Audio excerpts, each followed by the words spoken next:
मैं कोशिश करूंगा उमर साहब तक अगर ये बात पहुंचती है, उनके एमएलए, उनके वर्कर, या अगर वो खुद भी देखते हैं ये चीज थोड़ा नोटिस करें। 10 लाख से बनता ही नहीं, तब कम से कम 20 लाख होना चाहिए हमें, जब ये मकान बनेगा। उसके कम हमें कुछ नहीं बन सकता है, हमारे पास है ही नहीं कुछ, हमें कुछ भी नहीं। गोले से भी परेशान है, आतंकवाद से परेशान है, पाकिस्तान से परेशान है। सरकार की आए थे, बोला सब ने, तो अभी कुछ नहीं है। मुझे समझ में नहीं आ रही है हम किस किस महाज पे किन किन के साथ डिपार्टमेंट के लोग हैं या जो प्रोजेक्ट के लोग हैं वो माफिया को चला रहे हैं। गोले से भी परेशान है, आतंकवाद से परेशान है, पाकिस्तान से परेशान है, रोजमर्रा के मामूल से परेशान है।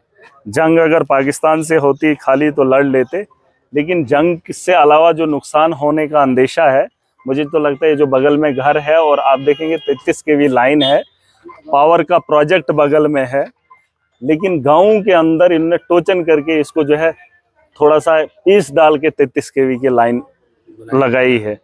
मुझे समझ में नहीं आ रही है हम किस किस महाज पे किन किन के साथ जंग लड़े। जहाँ 5 किलोमीटर के अंदर इन्होंने कहा था, हर जगह इन्होंने जहाँ जहाँ प्रोजेक्ट बनाए वहाँ कहा था 5 किलोमीटर के अंदर CSR के तहत हम स्कूल भी बनाएंगे, प्लेग्राउंड भी बनाएंगे, उस इलाके को इंफ्रास्ट्रक्चर भी देंगे और बिजली भी फ्री देंगे। वो चीज़ें तो हुई नहीं, लेकिन ये बिजली के हालात ऐसे हैं, 33 kV लाइन वो देखिए जॉइंट पे है और गाँव के अंदर है, और इसके साथ 1 मीटर या 2 मीटर की दूरी पे ये दीवार के बगल में वो जगह है जहाँ बारूद गिरा है।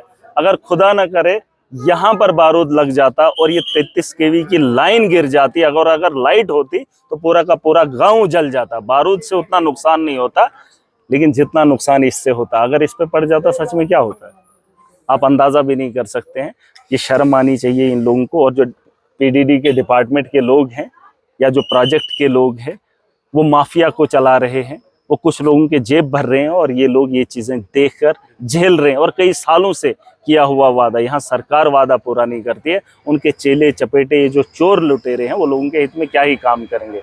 बस लोगों को लूटने की हवस है और वो लूट खसोट आपको दिख रही है, और मारने की भी कोई कमी नहीं छोड़ी है। मैं कोशिश करूँगा उमर साहब तक अगर ये बात पहुँचती है, उनके एमएलए, उनके वर्कर, या अगर वो खुद भी देखते हैं ये चीज़ थोड़ा नोटिस करना, और अगर आपने नोटिस किया तो इसके बारे में सोचना। फिलहाल तो यहाँ आपको केबल लगानी चाहिए थी 33 kV की, अगर नहीं इसको तो आपने या सो डाइवर्जन देना था, पब्लिक से हटा कर लेना था, गांव से हटा कर लेना था।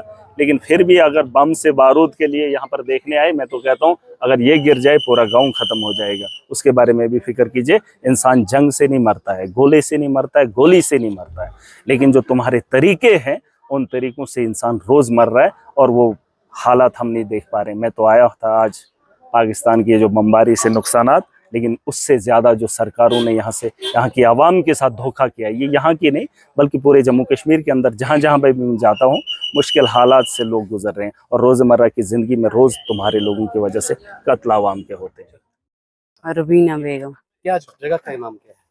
नोपरा इस्लामाबाद। हाँ, इस्लामाबाद रोड़ी।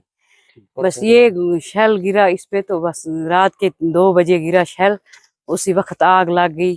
पता ही नहीं लगा किधर से हम आए। जब ये बच्चे थे यहाँ पे बैठे थे, सभी बच्चे इधर थे, आधे गए नीचे वाले मकान में, आधे इस मकान में थे। तो ये 5 बंदे इधर थे, वो जख्मी हो गए। छोटे बच्चे ही वो भी जख्मी हो गए।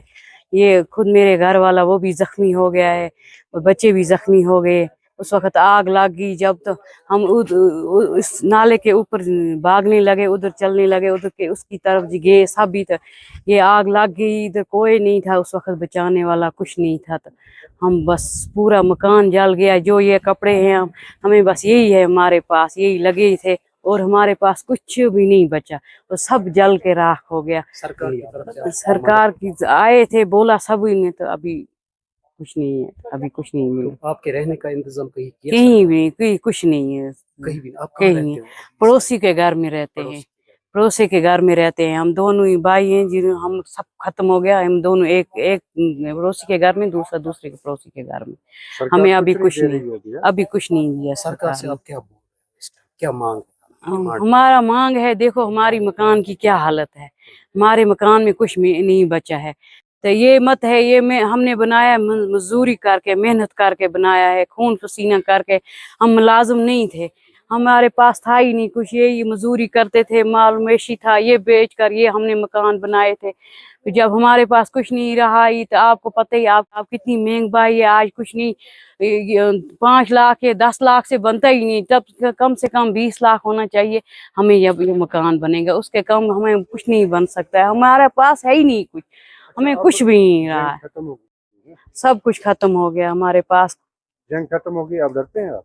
जी, और बहुत वो और क्या, खौफ डर बहुत है हमारे पास, हमें इतना खौफ डर है, अभी भी खौफ डर है। हम यहाँ पे आते हैं तो रात को इतना मन नहीं करता है रहने की, इतना खौफ डर है, हम उधर ही जाते हैं पड़ोसी सरकार से घर। आप क्या डिमांड करते हो, क्या बस मांग रहे हो सरकार से? हम मांग रहे हैं, बस हमें दे मकान पूरा हमें होना चाहिए, और 20 लाख होना चाहिए इससे मकान बने, और हमें यही बैंकर भी होने चाहिए जहाँ पे हम अपनी जिंदगी, अब ये गोले पड़ते हैं तो हम कहीं छुपेंगे, वो होना चाहिए हमें।